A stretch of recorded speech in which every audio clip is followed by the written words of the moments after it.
Hi folks, it's the Wizard of Wizard of Mo Games, and today we're at the Wizard's Table. I'm going to be doing a quick unboxing of this Goblin Vaults Emerald Skulls box set. I backed the Emerald Skulls and I was able to retroactively grab the Goblin Vaults. They're done in the same universe. This is I guess I got to look at the back to see anything. It's from Thunderworks Games, and it's from the world of Ulos. Basically, there's two different games in here. This is the Swindler's chest.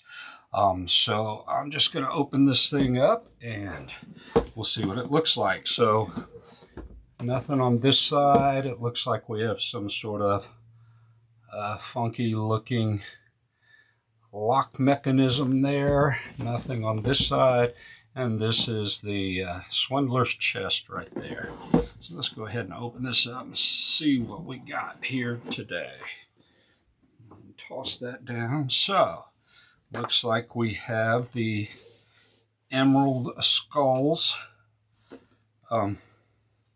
rule book here. Okay, through there.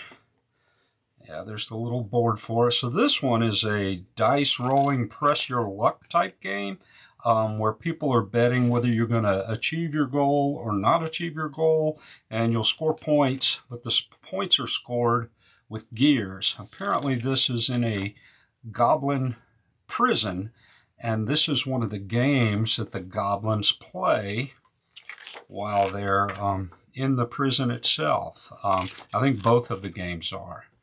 But this is the dice rolling game. So, looks like there's several different examples. There's cards that you bet on. There's standard bets, advanced bets, and so whoever's rolling the dice has the ability to score based upon what's on the board, and then everybody else gets a chance to bet for them or against them, as sort of like playing the field in craps. All right, so that's that. Looks like we have a Thunderworks 2025 catalog. And of course, they did Role Player, 10 Penny Parks, Dawn of Ulos, Role Player Adventures, Cartographers. It looks like there's a lot. Metro Runner, Stone Spine, Architect, Citizen of the Spark, and here's Emerald Skulls and Goblin Vault. And that's what I want to see. Emerald Skulls is a 1 to 6 player game, 30 to 45 minutes, ages 14 up.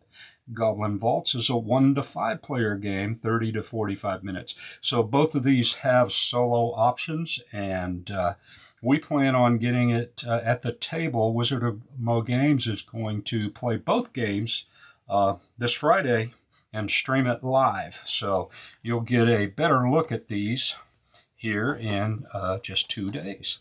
So here's the Goblin Vault rule book.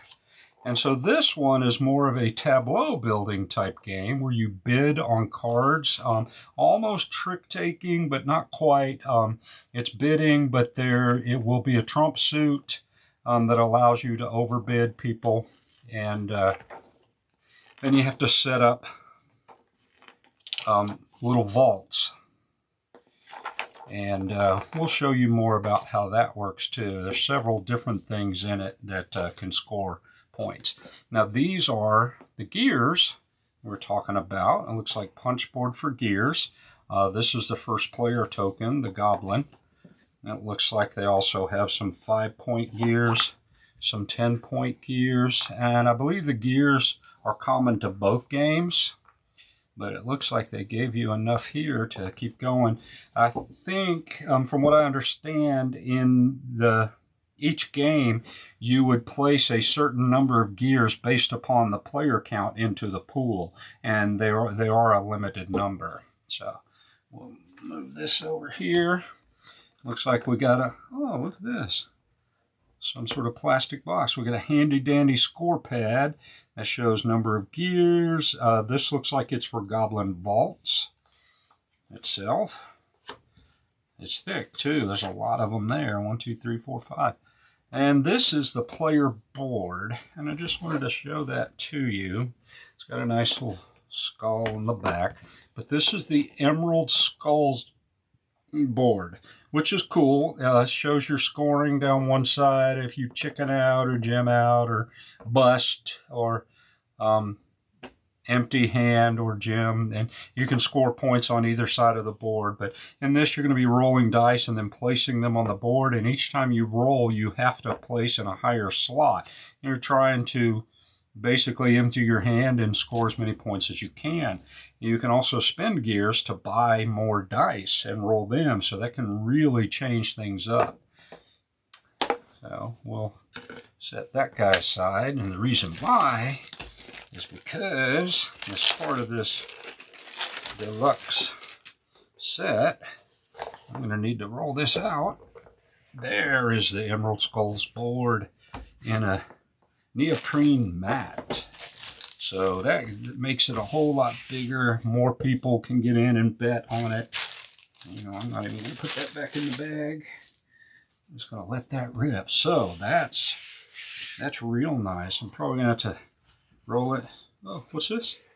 Ah, and it's got Goblin vaults set up on the other side. Okay, that's really cool because each player will have their own tableau. Then you're going to have these goal cards, and we'll put the gears here, and then the block is the ones that you're bidding on, and people will bid on them. And then you'll have the loot deck, the Warden, which is the trump suit, and I don't know what the Glaurung deck is. It's probably, it's for 1 and 2 player only. So Glaurung is a third AI player or second AI player, and you can play against him. There's certain things on the cards that tell you what he does. Okay, so that's cool. So I'm not really rolled one way or the other since it's two-sided, but I am going to try to straighten that up a bit. All right, so what else we got in here? So it looks like it's got a plastic place here for that mat to go in there. It looks like we got a empty box with a lid. Oh, look at this, it's a double stacker. So basically, the bottom of this one acts as the lid to that one. So there's that, goes on top of that and just locks in, and this locks in. And this has gears on there. And it looks like this one has a indentation in it that looks like cubes or dice. That's pretty cool. I'm gonna set these guys over here. And this, okay, this is all built in. This looks like a place for dice as well. And this, so these are all part of this big insert, but it does have lids on them, so that's pretty cool. So let's take a look and see what we got. I've got looks like these are, and I'm getting all out of whack here, looks like these are some of the bet markers, and that's how whenever you're betting on cards that are out here, you would place your little symbol. But from what I understand, you only get 2 bets. So you can only bet on 2 different things. And of course, you don't lose anything if you don't win. You just don't get it. So they're also tiered betting. So if I am the first one to bet, the next player and the next player, there'd be a certain point value, then they would get less and they would get less for coins. So being the first to jump in on a bet gives you a better chance at a bigger payout. And of course, in between each roll, you have an opportunity to bet.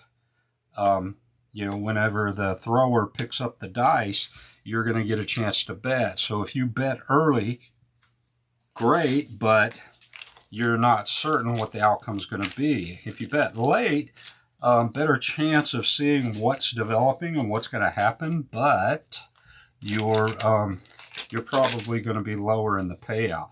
Man, there's enough in here for, how many do we say? It's place 5 and 6. So I guess each game has their own symbols. So some of these probably cross over between the 2 games. But I don't think it would matter. We have to find out how that works. Now, I believe that this one and this one and possibly this one are in this game, but I don't think it's going to matter which ones you use. They've got them combined here. Let's get these bags out of the way. Dig a little bit deeper. That's cool. There's 8 of those. Okay, here we go. Here's some little buttons. So it looks like green, blue, and yellow, and red, and purple. I believe that those are for the 5-player game. What did we see back here? One of these showed us which one does what.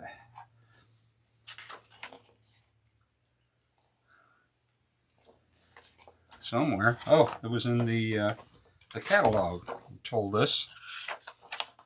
Emerald Skulls is 1 to 6. And so there's 5 beads. So Goblin Vaults is 5. Yeah, it has these 5. These 5. So those 5 are for Goblin Vaults. And then it looks like you can just choose whatever you want to use for the Emerald Skulls. Okay, cool. Alright, moving stuff out of the way. Moving stuff. Let's dig a little deeper.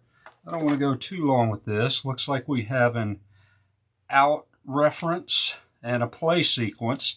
And this looks like it's for Emerald Skulls. So, are there... Yeah, there's multiple cards in there.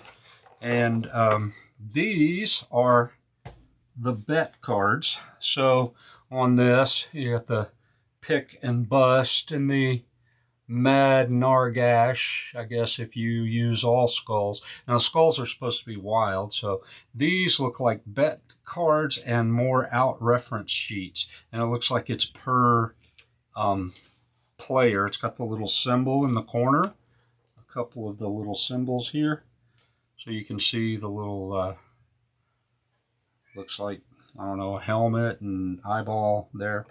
So that's cool. So each player will have their own little thing. That's cards.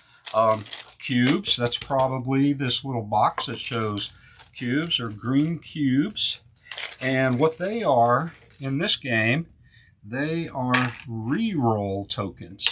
So if you plug into the number 3 slot and you roll the dice and don't get what you need, instead of busting, you can actually spend a number 3 die, pick the nose to re-roll it and the other dice. But during scoring, instead of getting points for this, you would actually get re-roll cubes, and you could spend these cubes to re-roll dice. So that's pretty cool. And then these are the dice. They look like standard size 12 millimeter, probably 6-sided dice. And instead of numbers, you've got a single slash, a double, a triple, 4 is a crisscross, 5, and then a skull. And the skulls are wild, but what's cool with them is that the skulls don't count as points. So if you're using them just to fill in a slot, they're not going to score you any points. This one, if you chicken out, skulls don't give you any points. Here, if you empty hand, skulls give you no points. But I think if you gem out, which is actually placing a 5 up here, that's the gem, the final slot, then you can score these points and you can score skulls. So I have to reread those. And there are 7 dice, but you only start with 3, and you can buy more, but it costs you gears, which are victory points. So let's put these here. So it looks like what they've done is split this box into the Emerald Skull side. And this is Emerald Skulls. Looks like, oh, I bet these little guys go in here. Look at that. Right in there. So not just unboxing, I'm also putting all this stuff in here. I don't know where they go. And then it looks like we have cards. These are the Goblin Vaults Gundar pack. So this is the solo mode pack. And then this is the cards for the regular game. me see if I can bust this open. Probably. I wanna, if you cut your finger there, wizard, don't get it on the mat. All right, I'll try to keep it off the edge of the table here. All right, so these suits, you have the green books and the gold coins. That looks like the red crowns. This looks like a lantern or a censer. Some potions and black skulls. Those are cool. Those are all the suits. And when you play the game, depending on player count, you will remove a certain number of suits and then remove or place cards in based upon what suits you are using. It looks like here's the 5 factions, and these are your 5 people, and they will all have their own faction symbol there on the top of the card. You can see that. You can see that. Yeah, right there. Looks like there's some final scoring stuff. And then these look like the bonus cards that you put up there for bonus points. If you do this, then you get all these extra points. I think it's some sort of in-game scoring thing, and it just depends on what suits you're using. So if you were using these 3 suits, you'd have those 3 in-game things in there. And that's pretty cool. I'm going to have to sleeve these cards for sure, and then we'll save this guy. Looks like he is set there for solo mode. So that looks like the bulk of it, folks. Like I say, this Friday we will get it on the table. We'll be playing Emerald Skulls, and we'll be playing the Goblin Vaults. And till next time, it's a wizard at the wizard's table, and keep on gaming.